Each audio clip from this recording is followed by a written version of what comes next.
নমস্কার, কেমন আছেন আপনারা সবাই? নিশ্চয়ই খুব ভালো আছেন আর আমরাও খুব ভালো আছি।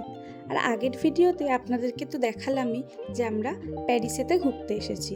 তো আজকের এতে আমরা প্যারিসেরই ডিজনিল্যান্ডে যাব। তো সেই জন্যই সকাল সকাল আমরা বেরিয়ে পড়েছিলাম। আমাদের হোটেল থেকে ডিজনিল্যান্ড যেতে প্রায় ওই দুটো মেট্রো চেঞ্জ করে 1 ঘন্টা মতো সময় লেগে গেছিলো। আর আমরা ডিজনিল্যান্ডে চলেও এসেছি। এটা ছিল ডিজনিল্যান্ডের মেন গেটটা। আর ডিজনিল্যান্ডের ভেতরেতে দুটো পার্ক আছে, একটা হলো ডিজনিল্যান্ড পার্ক আর একটা হলো অ্যাডভেঞ্চার পার্ক। মেন গেটটা দিয়ে ঢোকার পরেতে এরকম একটা স্পেস চলে আসবে। এই জায়গাটা ওই যে দূরে দেখা যাচ্ছে ওইটা হলো ডিজনিল্যান্ড পার্কে যাওয়ার মেন গেটটা। মেনলি বেশিরভাগ অ্যাট্রাকশনগুলো ডিজনিল্যান্ড পার্কের মধ্যেই আছে। আর ডিজনিল্যান্ড পার্কটাই সবার প্রথমে তৈরি হয়েছিল। এই কয়েক বছর আগেতে লাস্ট যে অ্যাডভেঞ্চার পার্কটা আছে সেটা তৈরি হয়েছিল, বাট মেন পার্ক বলছে এই ডিজনিল্যান্ড পার্কটাকেই বলে। তো চলুন, আমরা সকাল সকাল চলে এসেছিলাম বলে লাইনটা একটু কমই পেয়েছি, তো কম লাইন দিয়েই ভেতরেতে তাহলে চলে যাওয়া যাক। আর এই ডিজনিল্যান্ডে আসার জন্য আপনাদের টিকিট লাগবে। তো টিকিটটা আমি সবসময় বলবো যে অনলাইনে কেটে রাখাটাই বেটার হবে। এখানে টিকিট কাউন্টার থাকে যদিও, কিন্তু এখানেতে এত পরিমাণে ভিড় হয় যে খুব তাড়াতাড়ি সমস্ত টিকিট সোল্ড আউট হয়ে যায়। তো যদি আপনাদের আগে থেকে অনলাইনে টিকিটটা কেটে রাখেন তো তাহলে আপনাদের আর কোনো চিন্তার বিষয় থাকবে না। এই পার্কটার মধ্যে ঢোকার পরে থেকেই মনে হচ্ছে কোনো একটা রূপকথার জগতে চলে এসেছি। বাচ্চাদের জন্য এই জায়গাটা তো খুবই পছন্দের, কিন্তু বড়দেরও কোনো অংশে কম লাগবে না কিন্তু। আর এটা হলো ডিজনিল্যান্ডের মেন ক্যাসেল। আর এই পার্কটার ভিতরেতে বিভিন্ন ধরনের ওয়ার্ল্ড আছে, যেমন space world, fantasy world, adventure world. আর এই সমস্ত ওয়ার্ল্ডে যেতে গেলে বিভিন্ন ধরনের রাইড আছে। তো এক একটা রাইডের মাধ্যমে আপনাকে এক একটা ওয়ার্ল্ডের মধ্যে নিয়ে যাবে। তো চলুন আমরাও সেরকম একটা রাইডের দিকে এগিয়ে যাই। এই রাইডটার নাম ছিল বিগ থান্ডার মাউন্টেন। প্রায় 30 মিনিট মতো লাইন দেওয়ার পরেতে একটা এরকম ট্রেন চলে এসেছিল। এই ট্রেনটাই একটা পাথরের পাহাড় বানানো হয়েছিল, সেই পাহাড়েরই ভেতর দিয়ে তার চারপাশটা ঘোরাতো। তো প্রথমে তো সৈকত উঠতে চাইছিল না, ওকে বললাম যে না না, ট্রেনটা খুব একটা জোরে ঘোরাবে না, আস্তে আস্তেই ঘোরাবে। তো সেই শুনে ও উঠেছিল, বাট ওঠার পরেতে বেশ জোরেই ঘোরাচ্ছিল, কিন্তু ও মজা পেয়েছিল, ভয় লাগেনি, একটু একটু যদিও ভয় লেগেছিল। তো এতটাই মজা পেয়ে গেছিলো, এরপর থেকে যত এরকম ধরনের অ্যাট্রাকশান ছিল ও বলছিল চলো সেগুলোতেই যাই। যাই হোক, ওখান থেকে বেরিয়ে আসার পরে আমরা চলুন একটু ভূতেদের দেশে থেকে ঘুরে আসি। এই যে ভূতেদের দেশে যাওয়ার জন্য আমরা 30 মিনিট মতো লাইন দিয়ে একটা ছোট ছোট দুজনের বসার মতো একটা গাড়ি চলে এসেছিলো। সেই গাড়িতে করে করেই আমরা ভেতরটা ঘুরছি। প্রথমে ভাবছিলাম যে ভয় লাগবে, কিন্তু তারপর দেখলাম না, এদেরকে দেখে ভয় কমই লাগছিল, মজাটা খুব বেশি লাগছিল। দাঁড়ান, ভিতরে কীরকম ধরনের আওয়াজ হচ্ছিল আপনাদেরও সেগুলো একটু শোনাই।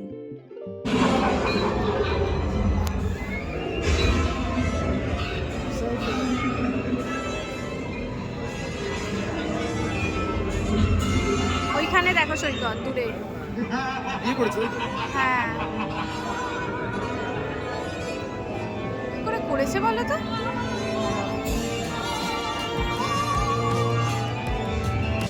তো চলুন সেখান থেকে আমরা বেরিয়ে পড়েছি। এবারেতে ডিজনিল্যান্ডে সকালের দিকে একটা খুব সুন্দর প্যারেড হয়। এখানকার যত বিখ্যাত বিখ্যাত ক্যারেক্টারগুলো আছে সেই সমস্ত ক্যারেক্টারগুলোই এই প্যারেডেতে দেখা যায়।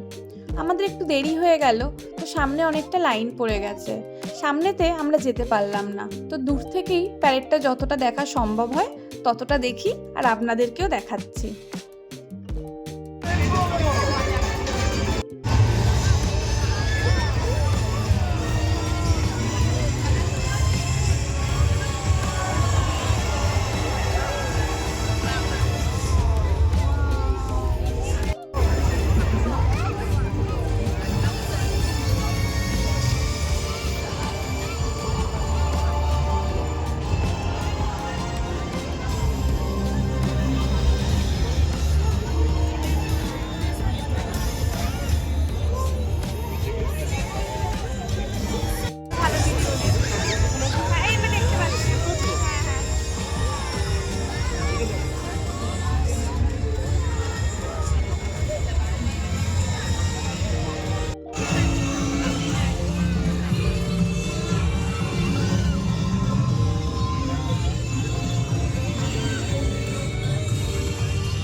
দেখা হয়ে গেল, তো এখন অন্যান্য ওয়ার্ল্ডের দিকে চলুন যাওয়া যাক।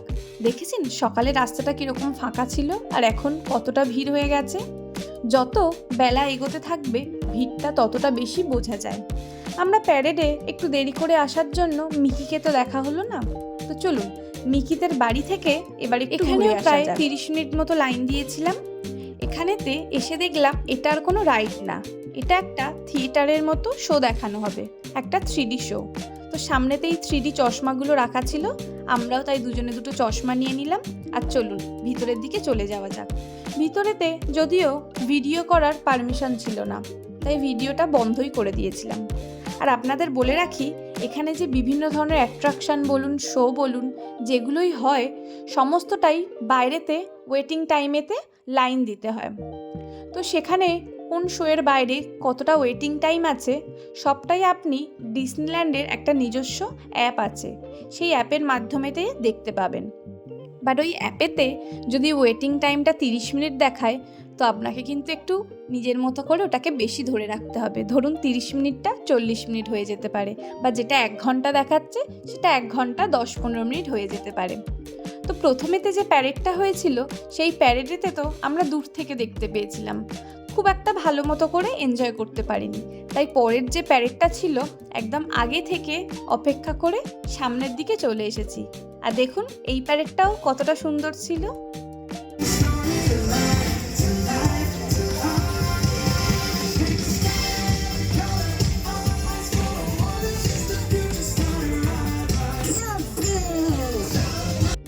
তো চলুন এর পরেতে আমরা ফ্যান্টাসি ল্যান্ডের দিকে যাই। তো ফ্যান্টাসি ল্যান্ডেরই খুব জনপ্রিয় একটা রাইড হচ্ছে পিটার প্যানস ফ্লাইট। তো সেই দিকেতেই আমরা চলে এসেছি। এখানে ওয়েটিং টাইম ওই 50 মিনিট মতো ছিল। এই রাইডটা একটা ফ্যামিলি রাইড ছিল, খুব একটা ভয়ঙ্কর ছিল না। তো এরকম উড়ন্ত জাহাজের মতো জিনিসটা আসছিল, এটার মাধ্যমেতেই আপনি মনে হবে উড়ে বেড়াচ্ছেন আর আপনার নিচেতে সমস্ত জিনিসগুলো ভেসে চলেছে, ঠিক দেখুন এখন যেমনটা লাগছে। আর এই রাইডের মধ্যে দিয়েও যেতে যেতে অনেক সময় জলদস্যুদের দৃশ্য, বিভিন্ন জলপ্রপাত বা মৎস্যকন্যা, এই সমস্ত দৃশ্যের মধ্যে দিয়ে আপনি যেতে পারবেন। এর পরেতে আমরা চলে এসেছিলাম ওই যে ঢোকার সময় আপনাদেরকে দেখিয়েছিলাম না যে ডিজনিল্যান্ডের মেন ক্যাসেলটা, ওই ক্যাসেলের ভিতরেতেই চলে এসেছি। বাট এটা সন্ধে 8টার মধ্যেই বন্ধ হয়ে যায়, আমরা সেটা জানতাম না, ভেবেছিলাম একটু সন্ধে করে যাব। তো তারপরে আসার পরে দেখলাম যে সন্ধেবেলা এটা বন্ধ হয়ে যাবে, তাই তাড়াহুড়ো করে যতটা পেরেছিলাম ঘুরে নিয়েছিলাম। আর এই ক্যাসেলের ভিতর থেকে বাইরের ভিউটা ঠিক এরকমটা ছিল। তো চলুন, খুব একটা তো ভালো করে ভিতরটা ঘুরতে পারলাম না, তো এখন অন্যান্য যে আর একটা ওয়ার্ল্ড আছে সেই দিকেই যাওয়া যাক। তো এরপরেতে আমরা আবার অ্যাডভেঞ্চার ল্যান্ডের দিকে যাচ্ছিলাম। তো অ্যাডভেঞ্চার ল্যান্ডেরই খুব ফেমাস আর একটা রাইড হচ্ছে পাইরেটস অফ দ্য ক্যারিবিয়ান। এখানে ওয়েটিং টাইমটা 5 মিনিট দেখাচ্ছিল, যেহেতু বিকেলের দিকে হয়ে গেছিলো তো ওয়েটিং টাইমটা একদমই কমে গেছিলো। তো এটা একটা বোট রাইড ছিল, এই বোটেতে করেই আপনি জলদস্যুদের দেশেতে প্রবেশ করতে পারবেন। তো আপনারাও তৈরি হয়ে পড়ুন আমার সাথে জলদস্যুদের দেশে যাবার জন্য। নৌকায় চড়ে প্রথমে কিছুটা এরকম অন্ধকার গুহার জলপথের মধ্যে দিয়ে আপনি চলে আসবেন। তারপরেতেই জলদস্যুদের গ্রাম, যুদ্ধ, ধনসম্পদ যে লুট, সেই সমস্ত বিভিন্ন মজার দৃশ্যগুলো আপনি দেখতে পাবেন। সত্যি কথা বলতে এই বোট রাইডটা 10 থেকে 15 মিনিটের মতো ছিল, কিন্তু ওই টাইমের মধ্যে মনে হচ্ছিল সত্যি আমরা হয়তো কোনো জলদস্যুদেরই দেশেতে চলে এসেছি। Yo ho, yo ho, pas la flambée. Raconte à la piraterie et ses nombreuses et précieuses récompenses. A-t-on jamais vu carrière plus rentable? Je regarde les pages, yo ho. তো এরই মধ্যে অনেকগুলো অ্যাট্রাকশান আর অনেকগুলো শো আমরা দেখেছিলাম, বাট সমস্ত জায়গাতে video করার পারমিশন ছিল না, তাই সেই সমস্ত জায়গাগুলো আপনাদেরকেও দেখিয়ে উঠতে পারলাম না। এখন প্রায় 9:30 মতো বাজে, আর এখানেতেই ডিজনিল্যান্ডের যে মেন ক্যাসেলটা রয়েছে, এই ক্যাসেলটাকে ঘিরেই খুব সুন্দর একটা ফায়ার ক্র্যাকার শো হয়, কিন্তু সেই শোয়ের টাইমটা হচ্ছে রাত 10টা 50। তো অনেকটা রাতেই হবে, তো প্রচুর ভিড়ও জমে গেছে তার চারপাশেতে। আর এখন এই যে শোটা আস্তে আস্তে শুরু হচ্ছে, দেখুন আপনারা, আপনাদের খুব ভালো লাগবে।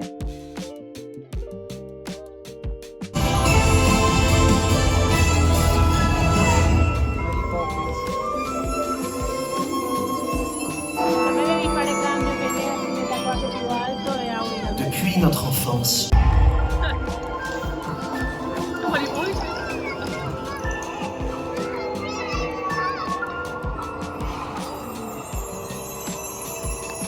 I know the girl from an island. Standing out from the crowd. She loves the sea and her people. She makes her whole family proud.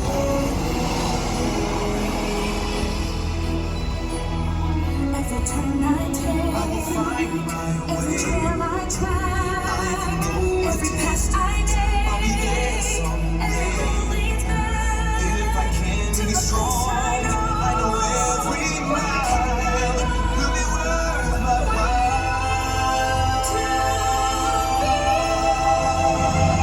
See the light where the sky meets the sea, it calls me, and no one knows how far it goes.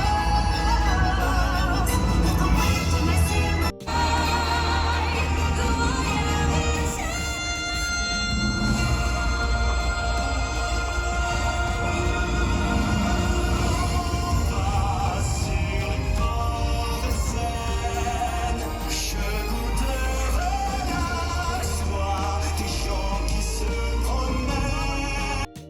তো এই fire cracker শোটা শেষ হতে এখনও বেশ কিছুটা সময় লাগবে, কিন্তু আমাদের পক্ষে আর সম্ভব ছিল না সেখানে আর বেশিক্ষণ থাকা। সারা দিন ঘোরার পরে প্রচণ্ড টায়ার্ড হয়ে পড়েছিলাম, আর এখান থেকে আমাদের হোটেল যেতে প্রায় 1-1.5 ঘন্টা সময় লেগেও যেত। আর এত ভিড় রয়েছে, এখান থেকে বেরোতেও শোয়ের কমপ্লিট করার পরেতে অনেক সময় লাগতো, তাই শোটা শেষ হওয়ার 10-15 মিনিট আগেই আমরা বেরিয়ে পড়েছিলাম। আর দিনের বেলা তো ডিজনিল্যান্ড দেখতে অসাধারণ লাগছিল, রাতেও কিন্তু খুবই সুন্দর লাগছিল। তো চলুন এবার তাহলে আমরা বাড়ির দিকে ফিরি। আশা করি আপনাদেরও ভিডিওটা খুব ভালো লেগেছিল, ডিজনিল্যান্ড দেখে আপনাদেরও একটা নতুন অভিজ্ঞতা হলো। ভিডিওটা যদি ভালো লাগে একটা লাইক করবেন। ভালো থাকবেন সবাই।